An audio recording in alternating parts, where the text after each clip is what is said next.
So guys, magandang araw. So may bumili sa atin ng bake guys. Ah, 4 na piraso. So ito guys, ang tansya ko sa mga bake na to ay nasa 11 to 13 kilos na dahil 40 days old na nga po ito. So walay na po sa inahin bago natin kinuha. So from 4,000 down to 2,500 na lang. Minsan nga 2,000 wala pang bumibili. 1,500 wala pang bumibili. So maswerte tayo na may bumili pa sa atin.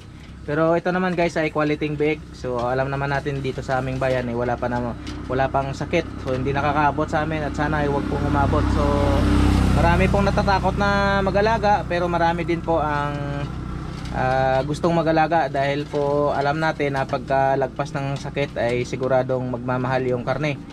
Yun din po ay magmamahal din ang baboy. So ito guys ay napakagandang mga lahi. Durok po ang inahin at pitrain po ang tatay. So bago tayo magpalabas guys ng mga biik or baboy sa ating bayan, tayo po ay kumukuha ng certification para walang problema sa daan guys, no? Mapatunayan din natin at isa sa mga patunay guys na may certification eh, isa po yun sa patunay na wala pong sakit sa ating bayan. So ayun lang guys, happy farming, tuloy-tuloy lang at huwag matakot. God bless po.